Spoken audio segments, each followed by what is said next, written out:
Hello friends, स्वागत है आपका मेरे चैनल स्टडी विद फुर्रू में।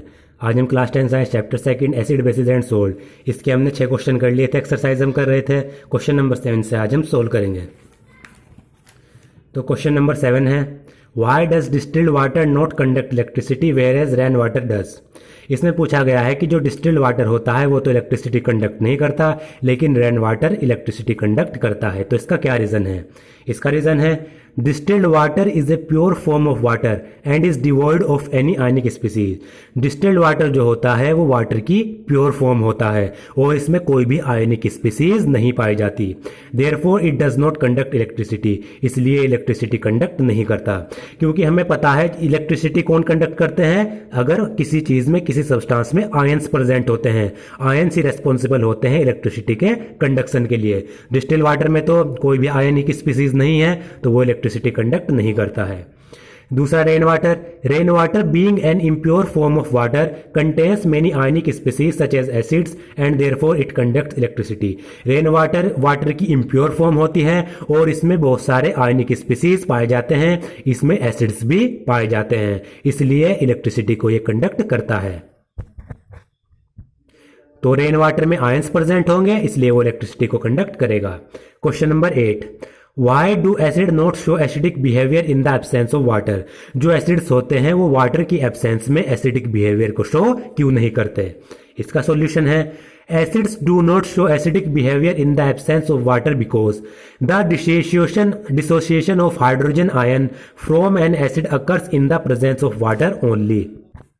जो एसिड्स हैं वो वाटर की एब्सेंस में एसिडिक बिहेवियर इसलिए शो नहीं करते क्योंकि एसिड से जो हाइड्रोजन आयन डिसोशिएट होते हैं, हाइड्रोजन आयन अलग होते हैं, वो सिर्फ वाटर की प्रेजेंस में ही होते हैं। अगर वाटर प्रेजेंट होगा तो एसिड क्या होगा? एसिड से हाइड्रोजन आयन डिसोशिएट हो जाएंगे और जो ये हाइड्रोजन आयन होंगे यही एसिडिक बिहेवियर के लिए रेस्पॉन्सिबल होते हैं। It is the hydrogen ion that are responsible for the acidic behaviour. और अगर वाटर एब्सेंट होगा तो एसिड से हाइड्रोजन आयन डिसोशिएट नहीं होंगे, हाइड्रोजन आयन अलग नहीं होंगे। अगर हाइड्रोजन आयन अलग नहीं होंगे एसिड से तो वो एसिडिक बिहेवियर शो नहीं करेंगे, क्योंकि हमें पता है हाइड्रोजन आयन रेस्पॉन्सिबल है एसिडिक बिहेवियर के लिए।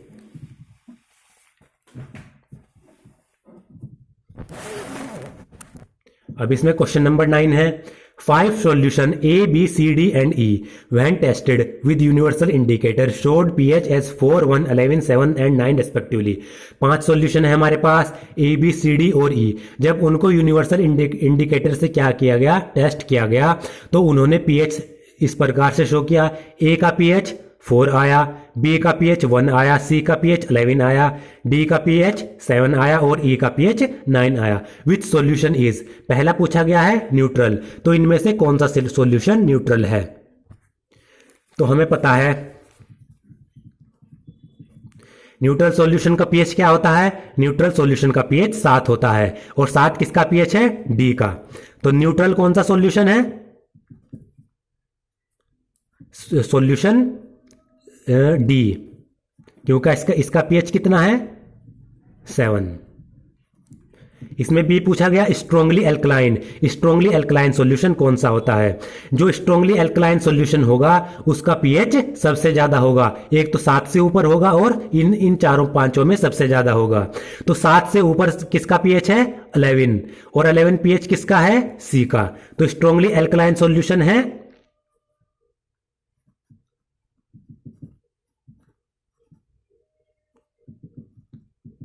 स्ट्रांगली एल्कलाइन सॉल्यूशन है C। इसका pH है 11 क्योंकि स्ट्रांगली बेसिक है। C strongly acidic. Strongly acidic solution किसका होगा? जिसका pH सबसे कम होगा, 7 से नीचे होगा और सबसे कम होगा। 7 से नीचे 2 pH है हमारे पास, 1 और 4, और इसमें सबसे कम है 1। तो जो स्ट्रांगली एसिडिक सॉल्यूशन होगा वो होगा B। तो B स्ट्रांगली एसिडिक होगा, इसका pH 1 होगा। D weakly acidic. Weakly acidic हमें पता है एसिडिक सॉल्यूशन का pH 7 से कम होता है और वीकली एसिडिक होगा जो 7 के बिल्कुल आसपास होगा। तो वीकली इसमें 7 से कम है 1 और 4, 2 एसिड हमारे पास हैं। इनमें 7 के पास कौन सा है? 4। 7 के जो आसपास है वो 4 है। तो वीकली एसिडिक कौन सा होगा? ए वीकली एसिडिक होगा, इसका pH 4 होगा। अब ई सॉल्यूशन वीकली एल्कलाइन, इसमें भी यही है। एक तो जो एल्कलाइन सॉल्यूशन होते हैं उनका पीएच 7 से ऊपर होता है, वीकली एल्कलाइन जो 7 के आसपास होगा। तो वीकली एल्कलाइन एक तो बेसिक है 11, एक बेसिक है 9 या फिर एल्कलाइन, और 7 के पास सबसे ज्यादा कौन सा है 9। तो इसमें जो ई है वो वीकली एल्कलाइन है, पीएच है इसका 9। Arrange the pH in increasing order of hydrogen ion concentration, फिर हमें इन पीएच को हाइड्रोजन आयन कंसेंट्रेशन के इंक्रीजिंग ऑर्डर में, बढ़ते क्रम में क्या करना है, अरेंज करना है। तो हमें पता है जितना ज्यादा सॉल्यूशन एसिडिक होगा उतनी ज्यादा उसमें हाइड्रोजन आयन कंसेंट्रेशन ज्यादा होगी। जितना सॉल्यूशन एल्कलाइन होगा जितना ज्यादा, उतनी हाइड्रोजन आयन कंसेंट्रेशन उसमें कम होगी। तो सबसे एल्कलाइन क्या है 11, इसमें हाइड्रोजन आयन कंसेंट्रेशन कम होगी। तो सबसे पहले 11, उसके बाद हाइड्रोजन आयन कंसेंट्रेशन 9 में कम होगी, इससे ज्यादा होगी, मतलब 11 से ज्यादा होगी। उसके बाद 7 में 9 से ज्यादा होगी। उसके बाद 4 और उसके बाद 1, 11 9 7 4 1। अब क्वेश्चन नंबर 10 है, equal lengths of magnesium ribbons are taken in test tubes A and B. Magnesium ribbons की बराबर लेंथ की 2 मैग्नीशियम रिबन लिए गए और उनको टेस्ट ट्यूब ए और टेस्ट ट्यूब बी में डाला गया। Hydrochloric acid is added to test tube A, उसके बाद टेस्ट ट्यूब ए में हाइड्रोक्लोरिक एसिड डाला गया। While acetic acid CH3COOH is added to test tube B, और उसके बाद CH3COOH यानी एसिटिक एसिड को टेस्ट ट्यूब बी में डाला गया। Amount and concentration taken for both the acid are same, और दोनों एसिड टेस्ट ट्यूब में जो एसिड लिया गया HCl लिया गया उसकी कंसंट्रेशन सेम थी। In which test tube will the fizzling occur more vigorously and why, हमें बताना है कौन सी टेस्ट ट्यूब में फिजिंग सबसे ज्यादा तेजी से होगी और क्यों होगी। फिजिंग कहते हैं जो सनसनाने की आवाज आती है, जैसे आप दाल में तड़का लगाते हैं तो उस समय सनसनाने की आवाज आती है, वही कहलाती है फिजिंग। तो इसमें क्या किया गया, 2 टेस्ट ट्यूब ली गई ए और बी, उनमें मैग्नीशियम रिबन की इक्वल लेंथ डाली गई, ए टेस्ट ट्यूब में भी बी टेस्ट ट्यूब में भी। एक टेस्ट ट्यूब में HCl डाला गया ए में, और बी टेस्ट ट्यूब में एसिटिक एसिड डाला गया इक्वल कंसंट्रेशन में। तो हमें बताना है कौन सी टेस्ट ट्यूब में फिजिंग सबसे ज्यादा तेजी से होगी। इसका आंसर है the fizzing will occur strongly in test tube A in which hydrochloric acid is added. This is because HCl is a stronger acid than CH3COOH and therefore produces hydrogen gas at a faster speed due to which fizzing occurs. जो fizzing होगी वो ज्यादा तेजी से test tube ए में होगी जिसमें हमने हाइड्रोक्लोरिक एसिड ऐड किया था। ऐसा इसलिए है क्योंकि जो हाइड्रोक्लोरिक एसिड है वो स्ट्रॉन्गर एसिड है एसिटिक एसिड के मुकाबले, HCl CH3COOH से ज्यादा स्ट्रॉन्गर है। और जब टेस्ट ट्यूब ए में HCl डाला गया तो उसमें हाइड्रोजन गैस फास्टर स्पीड से प्रोड्यूस होगी, और जो ये हाइड्रोजन गैस है यही फिजिंग के लिए रेस्पॉन्सिबल होती है। यानी ऐसे टेस्ट ट्यूब ए में HCl डाला गया, उसमें हाइड्रोजन एसिड जो हाइड्रोजन गैस है वो बहुत ज़्यादा तेजी से प्रोड्यूस हुई, और हाइड्रोजन गैसेज अगर बहुत ज़्यादा तेजी से प्रोड्यूस हो रही है तो उसमें जो फिजिंग है, सनसनाने की आवाज़ है, वो भी बहुत ज़्यादा तेजी से आती है। तो इसका आंसर है टेस्ट ट्यूब ए में फिजिंग ज़्यादा तेजी से होगी। क्वेश्चन नंबर 11 है, fresh milk has a pH of 6। जो फ्रेश मिल्क है उसका pH है 6। How do you think the pH will change as it turns into curd. आप कैसे पता लगाएंगे, या फिर जब जो मिल्क है वो कर्ड में चेंज होगा, दही में चेंज होगा, तो उसका pH किस तरीके से अफेक्ट होगा, ये हमें बताना है। Explain your answer. 11 का सॉल्यूशन है the pH of milk is 6। Fresh milk का जो pH है वो 6 है। As it changes to curd the pH will reduce because curd is acidic in nature. जैसे जैसे मिल्क कर्ड में चेंज होगा, दही में चेंज होगा, तो जो मिल्क का pH है वो घटता चला जाएगा। ऐसा इसलिए है क्योंकि जो कर्ड है वो नेचर में एसिडिक होता है।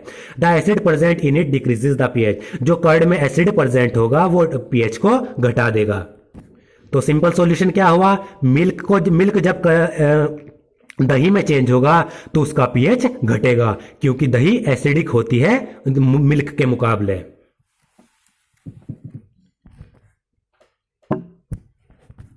क्वेश्चन नंबर 12 है, a milkman adds a very small amount of baking soda to fresh milk. कोई मिल्कमैन है, दूधिया है, वो क्या करता है, फ्रेश मिल्क में बेकिंग सोडा मिला देता है स्मॉल अमाउंट में। इसका ए पार्ट पूछा गया है, why does he shift the pH of the fresh milk from 6 to slightly alkaline. जो मिल्कमैन है वो फ्रेश मिल्क का pH 6 से एल्कलाइन क्यों करता है, यानी 6 से ज्यादा क्यों करता है। एक आंसर है the milkman shift the pH of the fresh milk from 6 to slightly alkaline because.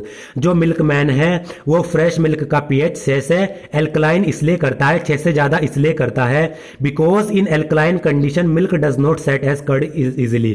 क्योंकि एल्कलाइन कंडीशन में क्या होता है, मिल्क आसानी से दही में कन्वर्ट नहीं होता।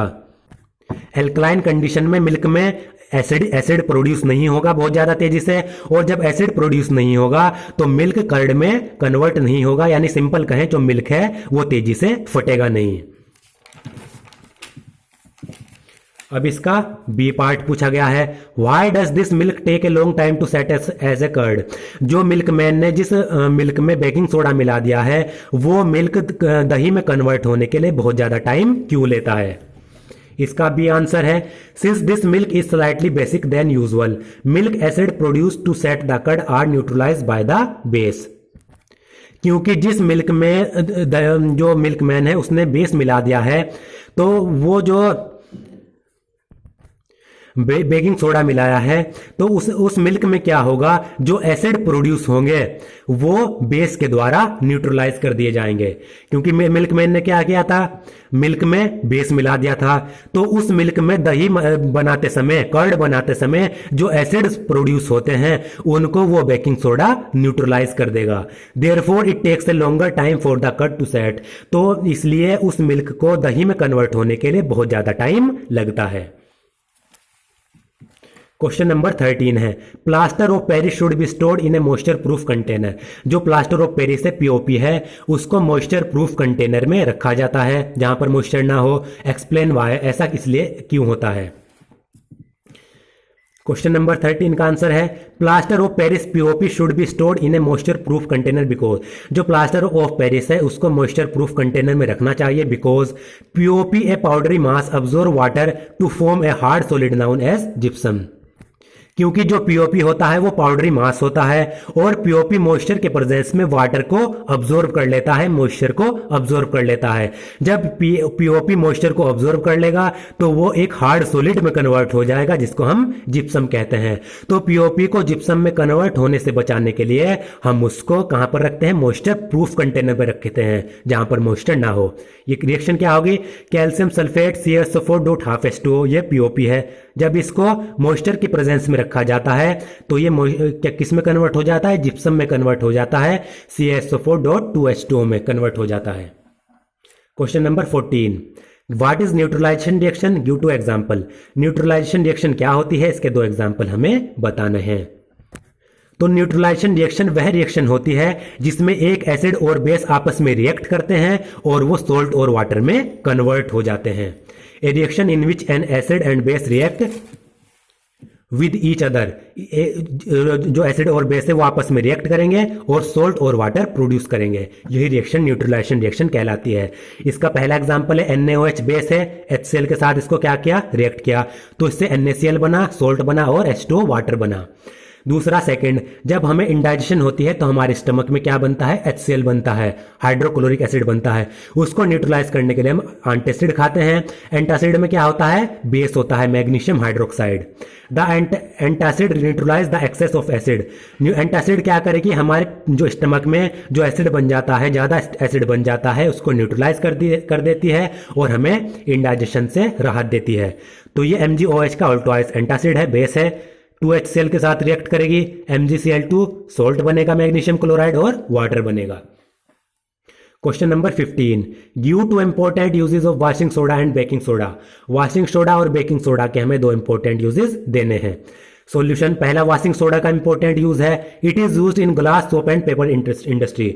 जो वॉशिंग सोडा है वो ग्लास सोप और पेपर इंडस्ट्रीज में यूज किया जाता है। दूसरा, it is used to remove permanent hardness of water. Washing soda water की हार्डनेस को रिमूव करने के लिए यूज किया जाता है, हार्ड वाटर को सॉफ्ट में कन्वर्ट कर देता है। बेकिंग सोडा के जो यूज है पहला, it is used as baking powder, ये बेकिंग पाउडर की तरह यूज किया जाता है। जो बेकिंग सोडा है वो बेकरी में बेकिंग पाउडर के रूप में इस्तेमाल किया जाता है। Second, it is used in soda acid fire extinguishers, जो बेकिंग सोडा है वो सोडा एसिड फायर एक्सटिंग्विशर्स के रूप में भी इस्तेमाल किया जाता है। दोस्तों आज का मेरा वीडियो अगर आपको पसंद आया हो तो प्लीज़ मेरे चैनल को सब्सक्राइब करें, शेयर करें और लाइक करें।